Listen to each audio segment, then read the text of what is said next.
Hello दोस्तों, गुलविंदर जी के study में आप सभी का स्वागत है। दोस्तों, आज के इस वीडियो में हमने सामान्य ज्ञान से आए हुए 35 बहुत ही इंपॉर्टेंट प्रश्न आपके लाए हैं, जिनका सभी परीक्षाओं में पूछे जाने की हमेशा संभावनाएं बनी रहती है। और इसमें से कई ऐसे प्रश्न हैं जो परीक्षाओं में पूछे गए हैं। तो दोस्तों, वीडियो को बिल्कुल भी स्किप करके मत देखिएगा, वीडियो को शुरू से आखिरी तक देखिएगा। और हाँ दोस्तों, अगर आप में से भी कोई SSC, railway, banking, army, police या फिर किसी भी तरीके की सरकारी नौकरियों की यदि आप तैयारी कर रहे हैं, तो हमारे चैनल गुलविंदर जी के स्टडी को अभी सब्सक्राइब कर लें, क्योंकि परीक्षाओं में आने वाले महत्वपूर्ण प्रश्नों के वीडियो और महत्वपूर्ण नोट्स हम डेली आपके लिए लाते रहते हैं। तो आइए दोस्तों, आज के पहले प्रश्न की तरफ बढ़ते हैं। ठीक है, पहला प्रश्न है दोस्तों कि शून्य की खोज किसने किया था या किसने की। तो शून्य का खोज जो है वैज्ञानिक आर्यभट्ट द्वारा जो किया गया था। तो ये भारतीय वैज्ञानिक है दोस्तों, इसे आर्यभट्ट भी कहा जाता है। तो उत्तर हो जाएगा आर्यभट्ट। दूसरा प्रश्न है दोस्तों, महावीर के प्रथम शिष्य कौन थे। बहुत ही इंपॉर्टेंट प्रश्न है, 2019 के डीएसएसबी में जो है ये प्रश्न पूछा गया है दोस्तों। तो उत्तर हो जाएगा जमाली। जमाली जो कि महावीर के प्रथम शिष्यों में से एक थे। प्रश्न नंबर तीसरा है दोस्तों, दिलवाड़ा के प्रसिद्ध जैन मंदिर का निर्माण किसके द्वारा करवाया गया था। तो दिलवाड़ा में जो प्रसिद्ध यानी कि बहुत ही फेमस जैनियों का मंदिर है, जिनका निर्माण चालुक्यों अथवा सोलंकियों शासकों ने करवाया था। तो उत्तर हो जाएगा चालुक्यों अथवा सोलंकी शासकों ने। ठीक है, प्रश्न नंबर 4 की तरफ बढ़ते हैं दोस्तों। प्रश्न नंबर 4 है, जैन ग्रंथ का कल्पसूत्र के रचयिता कौन थे। तो जैनियों के जो कल्पसूत्र के जो रचयिता है वो भद्रबाहु है दोस्तों। तो उत्तर हो जाएगा भद्रबाहु। प्रश्न नंबर 5, प्रथम जैन महासभा का आयोजन कहाँ हुआ था। तो जैनियों का प्रथम महासभा बिहार के पाटलिपुत्र नामक स्थान पे हुआ था। तो उत्तर हो जाएगा पाटलिपुत्र। प्रश्न नंबर 6 है दोस्तों, प्राचीन में पहला विदेशी आक्रमण किसके द्वारा कराया गया था। तो भारत में प्राचीन विश्व में मतलब प्राचीन समय में जो है विदेशी आक्रमण करने वाला कौन था। ईरानियों ने किया था दोस्तों। तो उत्तर हो जाएगा इसका ईरानियों। ठीक है, ईरानियों ने जो है सबसे पहले भारत पर आक्रमण किया था। प्रश्न नंबर 7वां है दोस्तों, सिकंदर ने भारत पर कब आक्रमण किया था। तो सिकंदर ने जो है भारत पर 326 ईसा में पूर्व में जो है आक्रमण किया था। तो उत्तर हो जाएगा 326 ईसा पूर्व। ठीक है, 8वां प्रश्न है, उदयन ने गंगा एवं सोन नदियों के संगम पर स्थित किस नगर की स्थापना किया था। तो उदयन जो शासक थे, इन्होंने गंगा और सोन नदियों के बीच में जो है एक नगर स्थापित की थी दोस्तों, जिसका नाम है पाटलिपुत्र। ठीक है, तो उत्तर हो जाएगा पाटलिपुत्र। अगले प्रश्न की तरफ बढ़ते हैं। प्रश्न नंबर 9 है दोस्तों। प्रश्न नंबर 9 है, मगध की प्रथम राजधानी क्या थी। तो मगध के जो पहला राजधानी है वो गिरिव्रज अथवा राजगृह के नाम से जाना जाता है। तो आपके पेपर में ऑप्शन गिरिव्रज भी आ सकता है या राजगृह भी, दोनों ही आंसर सही है दोस्तों। अगर दोनों दे रखा है तो दोनों वैसे कम देता है, लेकिन दोनों दे रखा होगा दोनों ही सही कहलाएगा। ठीक है, अगला प्रश्न है, प्रश्न नंबर 10वां है दोस्तों, सिकंदर के आक्रमण के समय उत्तर भारत में किसका शासन था। तो जब सिकंदर ने भारत पर आक्रमण किया था, उस समय उत्तर भारत में नंद वंश का शासन चल रहा था। तो उत्तर हो जाएगा इसका नंद वंश। ठीक है, 11वां प्रश्न है, मौर्य साम्राज्य की स्थापना किसने किया था। तो मौर्य साम्राज्य की जो स्थापना है चंद्रगुप्त मौर्य ने किया था। उत्तर हो जाएगा चंद्रगुप्त मौर्य। ठीक है, अगले प्रश्न की तरफ बढ़ते हैं। 12वां प्रश्न है दोस्तों।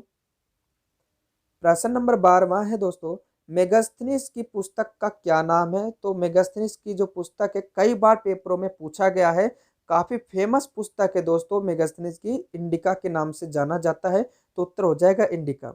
दोस्तों, आपको हम बता दें कि इस तरह के इंपॉर्टेंट प्रश्न जो है ना पेपरों में बार बार पूछे जाते हैं। इसलिए अगर आपने अभी तक हमारे चैनल सब्सक्राइब नहीं किया हो तो प्लीज सब्सक्राइब कर लीजिए। ठीक है, और बेल आइकन को ऑन कर दीजिएगा ताकि सारी वीडियो आप तक पहुंच सके। अगले प्रश्न की तरफ बढ़ते हैं दोस्तों। प्रश्न नंबर 13 है, अशोक के अभिलेखों को पढ़ने वाला जो है पहला अंग्रेज कौन था, अथवा किस पहले व्यक्ति ने अशोक के अभिलेख को पढ़ा था। तो जेम्स प्रिंसेप इसका उत्तर हो जाएगा दोस्तों, जिन्होंने ब्राह्मी और खरोष्टी लिपि का अभिलेख जो है पढ़ने में सफलता प्राप्त की थी। प्रश्न नंबर 14 है दोस्तों, गुप्त वंश के संस्थापक कौन माने जाते हैं या कौन था।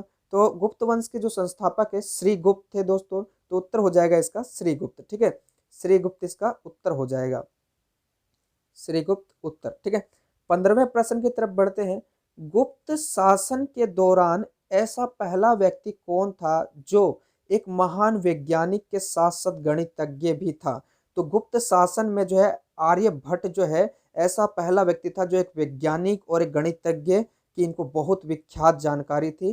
तो उत्तर हो जाएगा आर्यभट्ट। ठीक है, बहुत ही इंपॉर्टेंट प्रश्न है। 16वां प्रश्न है दोस्तों, गुप्त काल को भारतीय संस्कृति का कहा जाता है सबसे अच्छा युग था दोस्तों। गुप्त काल के समय को कहा जाता है जिसे स्वर्ण युग काल भी कहा जाता है, क्योंकि इस युग में अब जो साम्राज्य उस पर ज्यादा विकास पर बल दिया गया था और युद्धों में जो है ना विराम आ गया था, शांति व्यवस्था कायम की गई थी। इसलिए गुप्त काल को भारतीय संस्कृति का एक प्रकार से स्वर्ण युग काल भी कहा जाता है। ठीक है, अगले प्रश्न की तरफ बढ़ते हैं। प्रश्न नंबर 17वां है।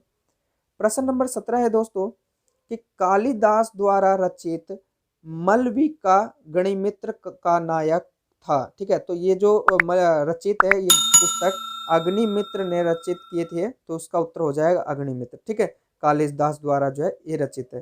प्रश्न नंबर 18 है, तांबा का सिक्का जारी करने वाला पहला गुप्त शासक कौन था? तो जिन्होंने तांबे के सिक्के जारी किया था वो रामगुप्त थे दोस्तों। ठीक है, तो इसका उत्तर हो जाएगा रामगुप्त। प्रश्न नंबर 19 है दोस्तों, हाथी उत्सव कहाँ मनाया जाता है? तो हाथी उत्सव जो है राजस्थान में मनाया जाता है दोस्तों, तो इसका उत्तर हो जाएगा राजस्थान। ठीक है, 20वां प्रश्न है, आदि ग्रंथ किस धर्म से संबंधित है? तो आदि ग्रंथ जो है सिख धर्म से संबंधित है, उत्तर हो जाएगा सिख धर्म। 21वां प्रश्न है दोस्तों, संविधान में अल्पसंख्यक के लिए कौन सा अनुच्छेद सम्मिलित है, अथवा किस अनुच्छेद में अल्पसंख्यकों के बारे में जो है वर्णन किया गया है? तो अनुच्छेद 29 और 30 में अल्पसंख्यकों के बारे में जो है वर्णित किया गया है। ठीक है, अगले प्रश्न की तरफ बढ़ते हैं, प्रश्न नंबर 22 की तरफ। प्रश्न नंबर 22 है दोस्तों कि दादा साहब फाल्के पुरस्कार जो है किस क्षेत्र में दिया जाता है? तो सिनेमा के क्षेत्र में, सिनेमा जगत में दादा साहब फाल्के पुरस्कार जो है सम्मानित किया जाता है। तो उत्तर हो जाएगा दोस्तों सिनेमा के क्षेत्र में। ठीक है, 23वां प्रश्न है, कनाडा का राष्ट्रीय खेल कौन सा है? तो कनाडा का जो राष्ट्रीय खेल है वो आइस हॉकी है दोस्तों, तो इसका उत्तर हो जाएगा आइस हॉकी। ठीक है, प्रश्न नंबर 24वां है, फिल्म जो अभी हाल ही में जो है रिलीज हुई है पीएम मोदी के निर्देशक कौन है? तो उत्तर हो जाएगा ओमांग कुमार। ठीक है, ओमांग कुमार इसके निर्देशक है दोस्तों, पीएम मोदी के माने जाते हैं। ठीक है, निर्देशक। अगले प्रश्न की तरफ बढ़ते हैं, प्रश्न नंबर 25 है। प्रश्न नंबर 25 है दोस्तों, लोकसभा का उम्मीदवार होने के लिए न्यूनतम आयु क्या है? तो लोकसभा की जो उम्मीदवार यदि बनना है या उसके लिए जो योग्यता रखी गई है 25 वर्ष रखी गई है। और यदि दोस्तों राज्यसभा का पूछ लिया जाए, ठीक है, राज्यसभा का पूछ लिया जाए तो राज्यसभा के उम्मीदवार जो है 30 वर्ष हो जाएगा। ठीक है, अगला प्रश्न है, प्रश्न नंबर 26वां है, उत्तरी ध्रुव और दक्षिणी ध्रुव को मिलाने वाली काल्पनिक रेखा को क्या कहते हैं या क्या कहलाती है? तो देशांतर रेखा के नाम से जाना जाता है, उत्तर हो जाएगा देशांतर रेखा। ठीक है, अगले प्रश्न की तरफ बढ़ते हैं, प्रश्न नंबर 27वां। प्रश्न नंबर 27वां है दोस्तों, मानव शरीर की सबसे बड़ी ग्रंथि कौन सी है? तो मानव शरीर की जो सबसे बड़ी ग्रंथि है वो यकृत है, तो उत्तर हो जाएगा यकृत। ठीक है, 28वां प्रश्न है, कालिदास किसके दरबारी थे? तो कालिदास जो है चंद्रगुप्त विक्रमादित्य के दरबारी थे, तो उत्तर हो जाएगा चंद्रगुप्त विक्रमादित्य। 29वां प्रश्न है दोस्तों, धूप के चश्मे की क्षमता कितनी होती है या कितना होता है? तो धूप के चश्मे की जो क्षमता होती है 0 डायोप्टर होता है, उत्तर हो जाएगा 0 डायोप्टर। अगला प्रश्न की तरफ बढ़ते हैं, प्रश्न नंबर 30 है दोस्तों। प्रश्न नंबर 30 है, शिप्रा नदी किस सहायक नदी शिप्रा नदी किसकी सहायक नदी है? तो चंबल नदी का सहायक नदी शिप्रा नदी मानी जाती है, उत्तर हो जाएगा चंबल नदी। 31वां प्रश्न है, हड़प्पा के किस नगर को सिंधु का बाग कहा जाता है? तो हड़प्पा के जो मोहनजोदड़ो नामक स्थल है उसको हड़प्पा सभ्यता का एक बाग भी कहा जाता है या सिंधु का बाग कहा जाता है, उत्तर हो जाएगा मोहनजोदड़ो। प्रश्न इस तरीके से भी आ सकता है दोस्तों कि हड़प्पा सभ्यता के ऐसा कौन सा नगर है जिसे मृतकों का टीला भी कहा जाता है? तो उत्तर हो जाएगा दोस्तों मोहनजोदड़ो। ठीक है, 32वां प्रश्न है, आर्यों की भाषा कौन सी थी? आर्य जो कि पंजाब में सबसे पहले आके बसे थे और उनकी भाषा संस्कृत थी। उत्तर हो जाएगा संस्कृत भाषा। अगले प्रश्न की तरफ बढ़ते हैं।